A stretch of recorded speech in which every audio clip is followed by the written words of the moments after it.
रात को 1 बजे एसएमएस आता है कि आपका एग्जाम कैंसिल कर दिया गया है। पेपर का पीडीएफ उनके पास पहले आ चुका था। एग्जाम से पहले पेपर एग्जाम से आधा घंटे पहले पेपर आ चुका था। इस बार एडिक्विटी जो कंपनी है वो क्वेश्चन को पिक करवा रही है क्वेश्चन बैंक से एआई के थ्रू। पेपर ऐसा सेट कर रहा है कि 60 से 70% पेपर रिपीट हो रहा है। प्रोबेबिलिटी स्टैटिस्टिक्स का कोई सिलेबस में नामो निशान नहीं, उसके क्वेश्चन आ रहे हैं। 5-6 बच्चों के साथ सिस्टम बंद हो गए थे, फिर उनको रीअसाइन करा गया। इन्विजिलेटर खुद मोबाइल चलाते रहते हैं और माउस पे 4 बार क्लिक करो तब जाके वो क्लिक हो रहा है। ये बेचारे अगर माउस कीबोर्ड में ही उलझे हैं, बाकी इशू पे तो बात नहीं कर पा रहे। हम स्टूडेंट हैं, हम पढ़ें या केस करें, क्या करें? हम गलती आपकी और भुगतेंगे हम। ये सीधे बोलते हैं जाओ जो करना हो करो। चेयरमैन कह रहा है कि मैं क्या कर सकता हूँ, जब अथॉरिटी ने तुम्हें बनाया चेयरमैन, आप नहीं करोगे तो कौन करेगा सर। इनका टारगेट ही यही है कि बच्चे की मानसिक स्थिति को इतना खराब कर दो कि वो फॉर्म भरवाने को ही नौकरी समझे। फिर से वही सुबह वाली हरकत हो रही है। टीचरों को फिर से खदेड़ा जा रहा है, अपने टीचर को बचाने की कोशिश कर रहे हैं। ये पुलिस ने पकड़ा है और छात्रों ने भी अपने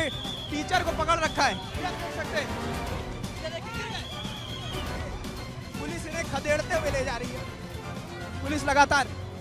जितना मारोगे, मेरी कोई गलती नहीं है। बच्चों की लड़ाई के लिए जान दे देंगे हम, अपनी बच्चों की लड़ाई के लिए जान दे देंगे। ये बदतमीजी करेंगे हमारे साथ में।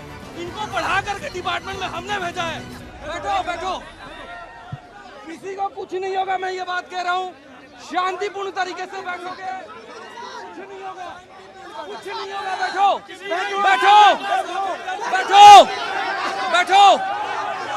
बैठो। किसी को कुछ नहीं होगा, मैं बता रहा हूँ। बैठ जाओ। बैठो। एसएससी उठा के लोगों को ले जा रही थी जैसे ये आतंकवादी हैं।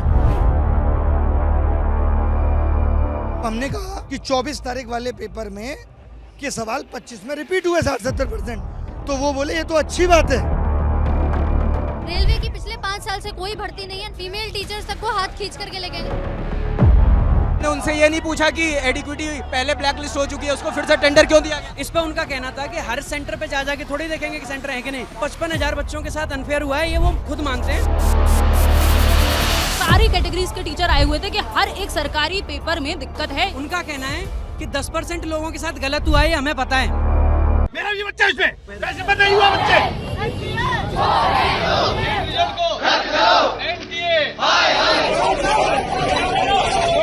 इतने साल से पेपर चल रहा है, अचानक पहले ही साल ऐसा कैसा होता है कि इतने सारे सेंटर में टाइम लॉस हुआ, सबने पिटीशन फाइल की। सारे स्टूडेंट के साथ जो अन्याय हुआ है, एनटीए इस पर अब तक चुप क्यों है?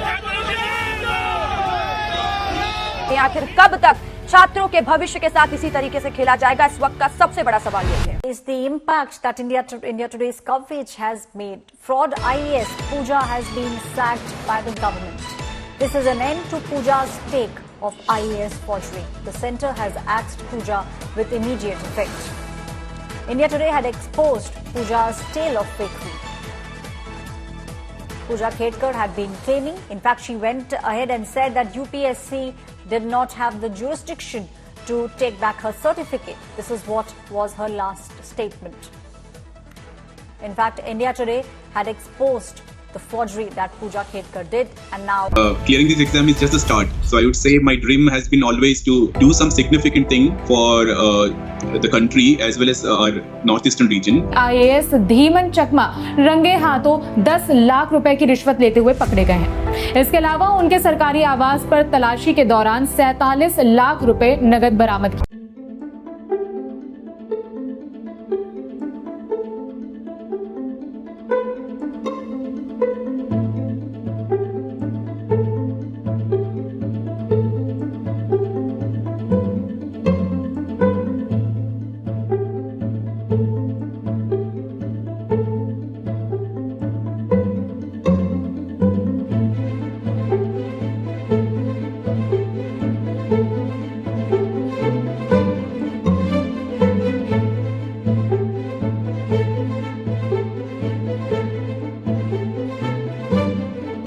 वो एक्चुअली बात नहीं कर सकते हैं। रियलिटी ये है, क्योंकि सच्चाई देश के सामने है और ये जो लड़ाई है ये राजनीतिक नहीं है, ये कॉन्स्टिट्यूशन की लड़ाई है। कॉन्स्टिट्यूशन को बचाने की लड़ाई है, 1 मैन 1 वोट की लड़ाई है। इसीलिए हमें साफ प्योर वोटर लिस्ट चाहिए।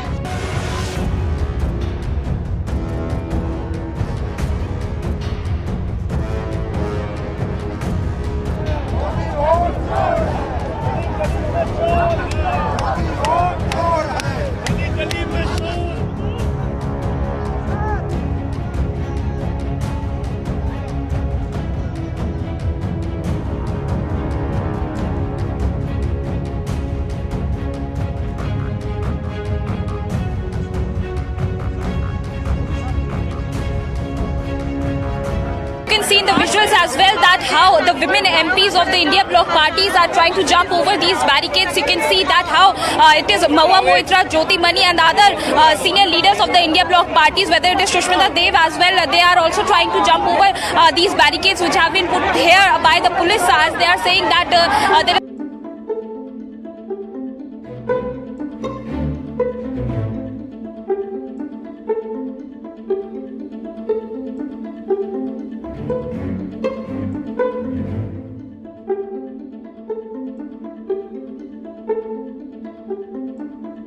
जब कांग्रेस लंबे समय तक सत्ता में रही, विपक्ष ने भी ईसीआई की निष्पक्षता पर गंभीर सवाल खड़े किए। 1971 लोकसभा चुनाव, रायबरेली से इंदिरा गांधी की जीत को 1975 में इलाहाबाद हाईकोर्ट ने अमान्य करार दिया। अदालत ने पाया कि चुनाव प्रचार में सरकारी कर्मचारियों और संसाधनों का इस्तेमाल हुआ। विपक्षी नेता राज नारायण का आरोप था कि ईसीआई ने इन अनियमितताओं पर कार्रवाई नहीं की। इस फैसले के बाद इमरजेंसी लगाई गई, जिसमें चुनाव स्थगित कर दिए गए, जो लोकतंत्र और ईसीआई की स्वतंत्रता पर बड़ा सवाल था। आपातकाल के दौरान चुनाव टाल दिए गए। शाह आयोग की रिपोर्ट में चुनावी प्रक्रिया में सरकारी दखल और दुरुपयोग के मामले दर्ज किए गए। विपक्ष का आरोप था कि ईसीआई सरकार के दबाव में काम कर रहा था। 1980 लोकसभा चुनाव, इंदिरा गांधी की वापसी के दौरान विपक्ष ने बूथ कैप्चरिंग और मतदाताओं को डराने की घटनाओं का हवाला देते हुए ईसीआई की निगरानी पर सवाल उठाए। राजीव गांधी का दौर, 1989 लोकसभा चुनाव में बोफोर्स घोटाले के साथ साथ विपक्ष ने ईसीआई पर आरोप लगाया कि मतदाता सूची में गड़बड़ियों पर आयोग ने कार्रवाई नहीं की। यूपीए सरकार के 2009 लोकसभा चुनाव में भाजपा ने वरुण गांधी के खिलाफ ईसीआई की कार्रवाई को पक्षपातपूर्ण बताया, जबकि कांग्रेस पर सरकारी विज्ञापनों के जरिए प्रचार करने के आरोप लगे। इस दौर में ईवीएम का बड़े पैमाने पर इस्तेमाल शुरू हुआ। भाजपा सहित कई दलों ने ईवीएम में गड़बड़ी की जांच न करने पर आयोग को कटघरे में खड़ा किया। विपक्ष ने यह भी आरोप लगाया कि यूपीए सरकार ने मुख्य चुनाव आयुक्त की नियुक्ति प्रक्रिया पर असर डालने की कोशिश की।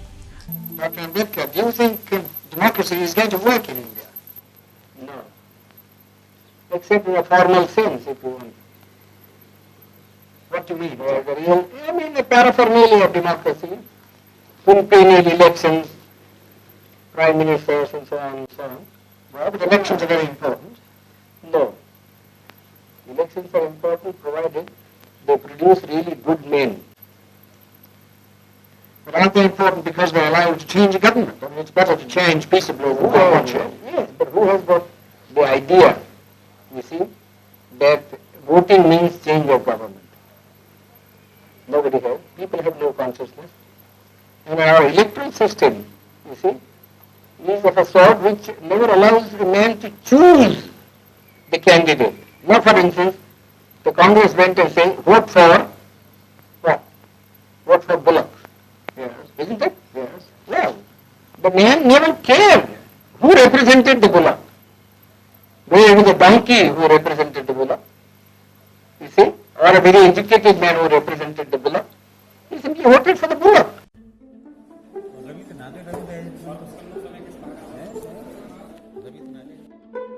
NDTV has tracked down this man, who can be seen breaching the EVM barrier while not one but 3 women stepped up to vote in Faridabad in Haryana. The man has been identified as Giriraj Singh, a polling agent of the BJP. As this video went viral, local election officials announced he's been arrested on charges of interfering with electoral rights, unduly influencing the electoral process and disobeying government rules. But the man was today out on bail. 11 people have been killed and several injured in India's eastern state West Bengal after clashes during local body elections. The clashes were reported in South 24 Pargana, West Midnapur and Cooch Behar districts. There were also reports of ballot boxes being set on fire, vehicles burnt and poll officials attacked. Thousands of police and security personnel have been deployed to tighten security. On your screens there you can see the pictures from West Bengal's Asansol, where political workers are using batons to thrash each other. Reports are also emerging of a minister of West Bengal, CM Mamata Banerjee's government attacking a worker of the Bharatiya Janata Party.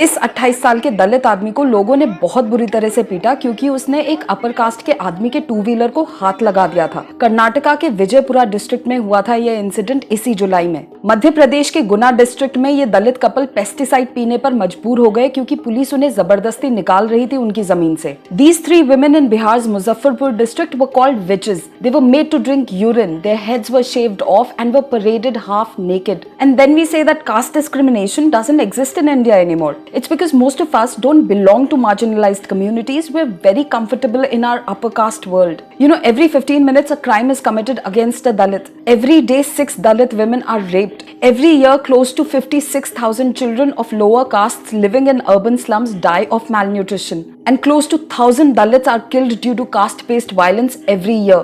You know, I can go on and on about the violence and discrimination by the upper caste against the Dalits. There's no end. Jai Bhim to all. My name is Rohit Vemula. I'm a Dalit coming from Guntur district. I have been a student of University of Hyderabad from 2010.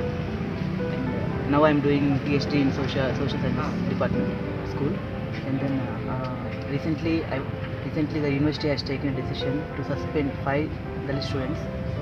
And they have expelled us from the hostel premises, and they have said that the notice which we got served says that our presence in public places and our presence in hostel premises and administration building can be treated as criminal acts. Coming to my social background, I'm a son of agricultural laborer, and I'm my mother and father,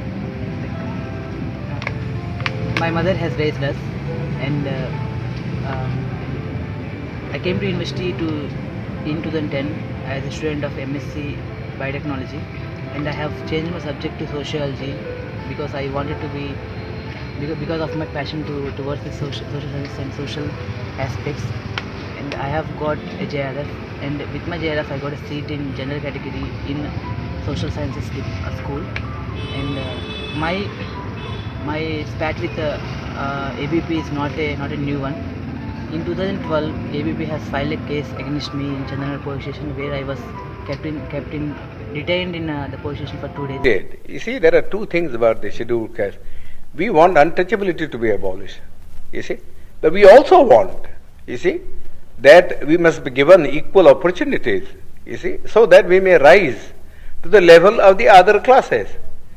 Mere washing off of untouchability is of no consequence. We have been carrying on with untouchability for the last 2,000 years. Nobody has bothered about it, you see. Nobody has bothered about it. Yes.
के साथ ये gang rape हुआ है। कौन लोग हैं? ये ठाकुर समाज से लोग हैं सभी, और हम लोग बालिंग समाज से हैं। मैं चुन्नी लट के डर रही, जैसे घास भरे हरी का है, जैसे पीछे थे गांठ लगा लिए वाके तरी ना पाई वाने की टू ना कर पाई, इतना तो बाजार में खेत चले गए। उसकी जीभ कट रही तो बोल नहीं पा रही थी। अब बेटा और वो लोग 4-5 लोग थे, फिर मुझे पता नहीं है मेरे साथ क्या क्या हुआ है।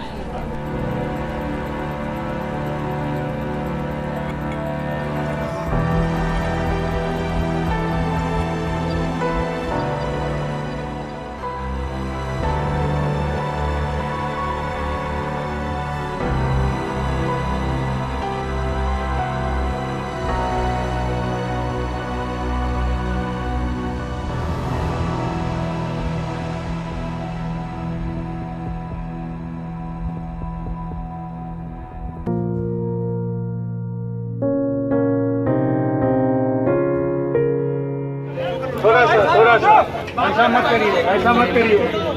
सोशल डिस्टेंसिंग का पालन करो, आपके हेल्थ के लिए अच्छा है।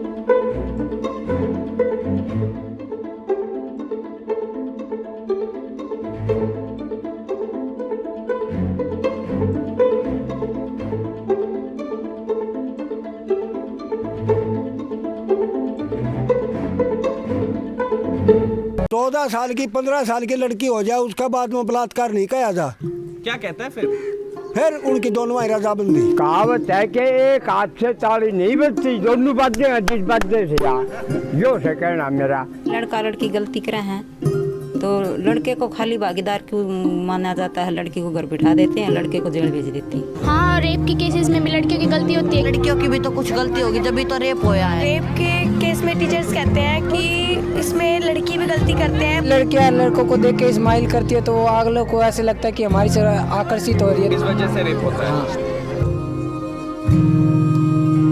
Juvenile, his nephew, to kidnap the Bakarwal girl, who often comes to the forest behind his house for grazing her horses. On 8th of January 2018, while the juvenile was busy working in the field, another accused, namely Deepak Khajuria, called him near a tube well and offered him cigarettes.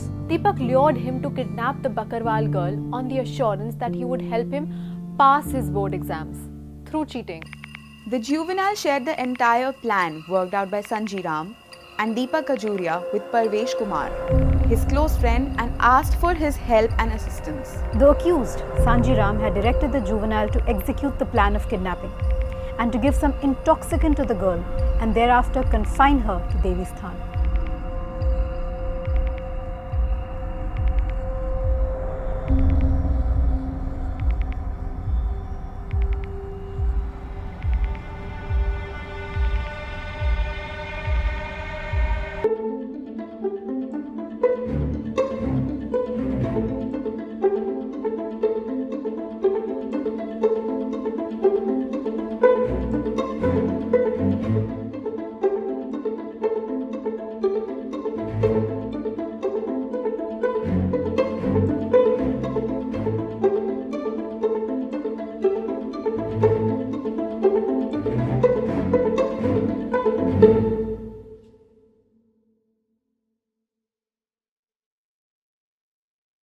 Not left, we have been kicked out.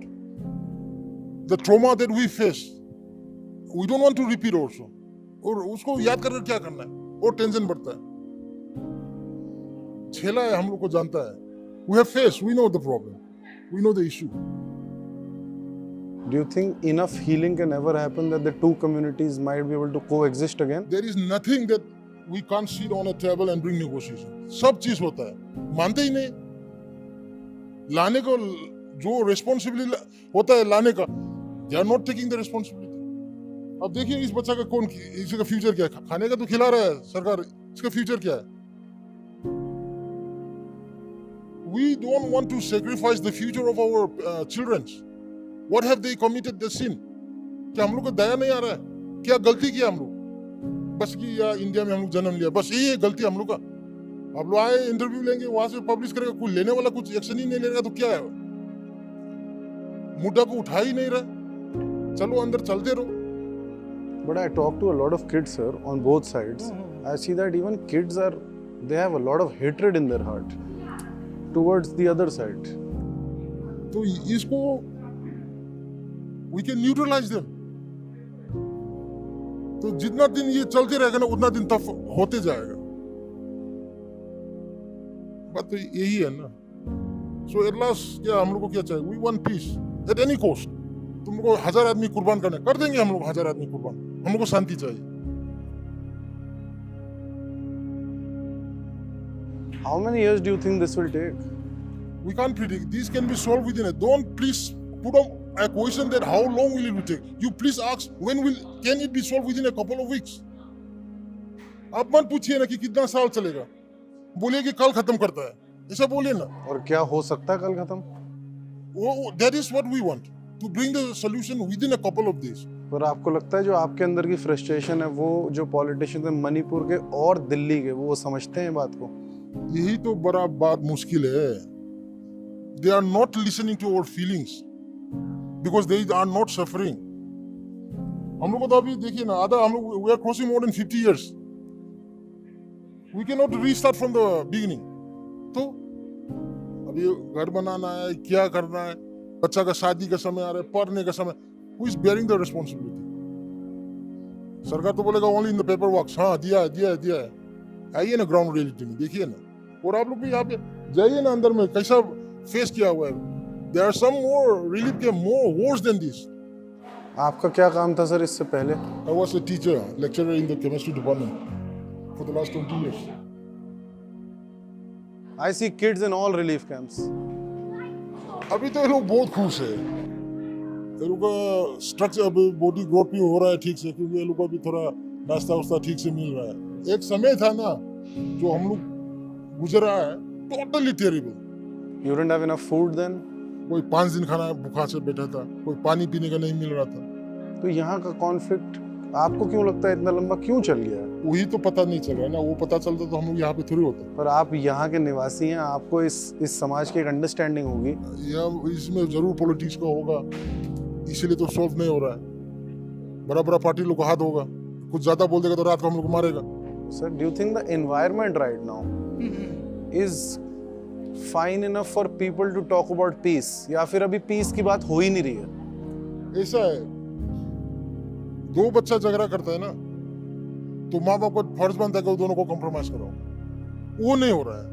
It's more than 60 months. PM have never uttered a single word. He has never come. कम को तो बात छोड़िए ना, बात भी नहीं की है। और अब तो ऑपोजिशन भी I think has forgotten about it. Everyone, the game is over. अब आप आ गया, थोड़ा याद दिला दे, फिर हमारा टेंशन बढ़ गया। I am sorry sir. नहीं होता है। नहीं मैं जान रहा हूँ आप क्या बोल रहे हैं। Totally we want to forget it.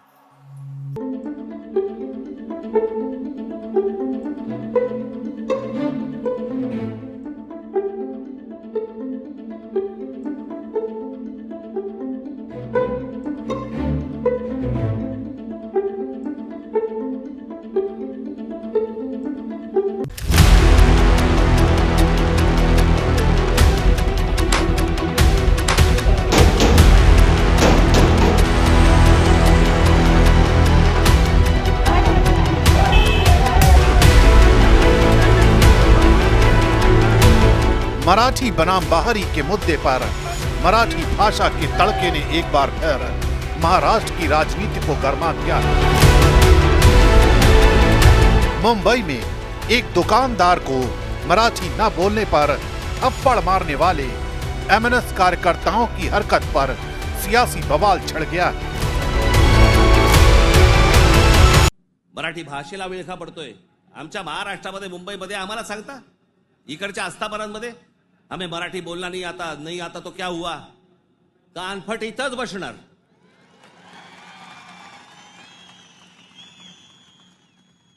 फालतू देशबीज सांगायचं नाही आम्हाला। प्रत्येक राज्याची एक राजभाषा आहे, त्या राजभाषेचा सन्मान हा प्रत्येक राज्यामध्ये राखला गेला पाहिजे। महाराष्ट्रामध्ये मुंबईमध्ये मराठीचा मान हा राखला गेलाच पाहिजे प्रत्येक आस्थापनेत। ध्यान से सुनना, हम सबके जीवन में इस देश में अंग्रेजी बोलने वालों को शर्म आएगी, ऐसा समाज का निर्माण अब दूर नहीं। चीजों को वो ही कर पाते हैं जो करने की ठान लेते हैं। मेरी माताओं बहनों की जिंदगी में सोना उसके स्वाभिमान से जुड़ा हुआ है, उसका मंगलसूत्र उसके जीवन के सपनों से जुड़ा हुआ है। तुम उसे छीनने की बात कर रहे हो अपने मैनिफेस्टो में। गोल्ड ले लेंगे, सबको वितरित कर देंगे। और पहले जब उनकी सरकार थी उन्होंने कहा था कि देश की संपत्ति पर पहला अधिकार मुसलमानों का है। इसका मतलब ये संपत्ति इकट्ठी करके किसको बांटेंगे? जिनके ज्यादा बच्चे हैं उनको बांटेंगे। घुसपैठियों को बांटेंगे। ये कांग्रेस का मैनिफेस्टो क्या? चेतावनी भी देना चाहेंगे कि अगर एक हिंदू का खून बहेगा तो एक हिंदू के खून के बदले आने वाले समय में हम प्रशासन से एफआईआर दर्ज नहीं करवाएंगे, बल्कि कम से कम 10 ऐसे लोगों की हत्या अवश्य करवाएंगे जो लोग किसी कतई अब बर्दाश्त की सीमाएं समाप्त हो चुकी हैं। अगर कोई हिंदुओं के घरों और दुकानों में आग लगाता है तो मैं नहीं मानता हूं कि आपको इन सब कृत्यों को करने, इस प्रकार के कृत्य करने से कोई रोकता है।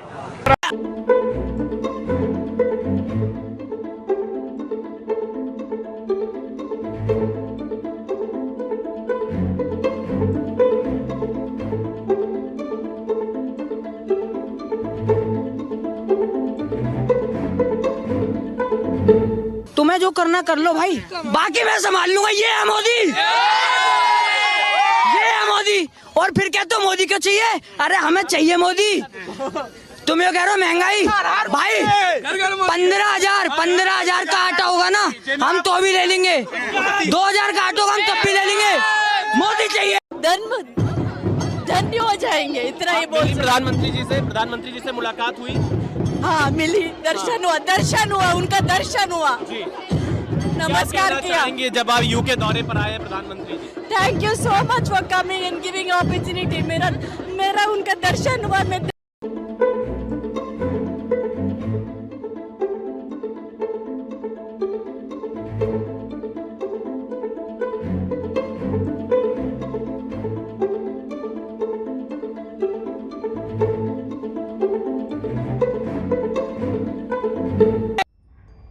हर रोज एक लैंडफिल में 600 ऐसे बड़े बड़े एमसीडी के कचड़े वाले बड़े बड़े ट्रक्स हर रोज खाली होते हैं, पूरे भरे हुए। इतनी तेज बास आ रही है क्योंकि पूरी गोबर यहीं पे पड़ी हुई है।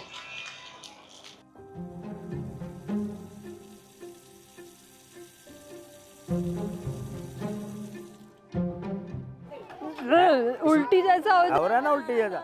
आप तो सूंघ रहे हो ना, हम तो इसको नहा रहे हैं, मुंह में भी जा रहा है। बताइए कितनी गंदगी है। खत्ते का जो ऑयल होता है ना, जैसे वो है, ये केमिकल है, एक केमिकल ही है ये। हर घर में यही पानी है जो आ रहा है। इसी पानी से इंसान को नहाना है, इसी पानी से कपड़े धोने हैं और बर्तन धोने हैं, और फिर उन्हीं बर्तनों में खाना खाना है और उन्हीं कपड़ों को पहनना है। मैम, जो कपड़े का कलर है ना, जो 100% होता है कपड़े का कलर, वो 50% हो जाता है। उसको 2 महीने बाद वो रिटायर है, वो कपड़ा। रिटायर का मतलब वो वेस्ट। तो अगर इसी से इंसान नहा भी रहा है तो मैम इंसान जब भी तो बीमार पड़ रहा है, खांसी जुकाम बुखार।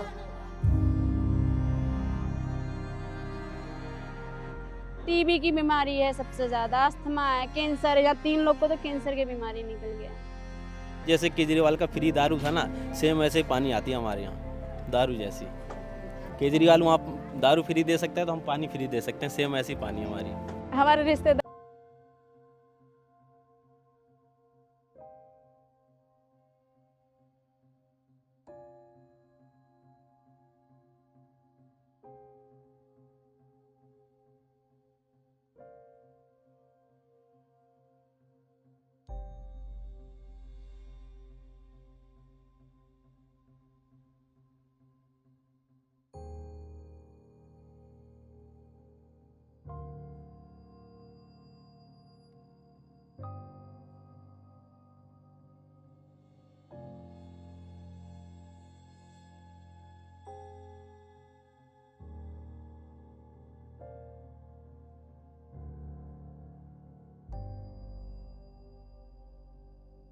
जब आप खुद अपनी नज़रों से इस देश के अलग अलग राज्यों में, इस देश के अलग अलग कोनों में जो सच्चाई बसती है वो खुद अपनी नज़रों से देखते हैं, तो आप कई मायनों में सुन्न हो जाते हैं।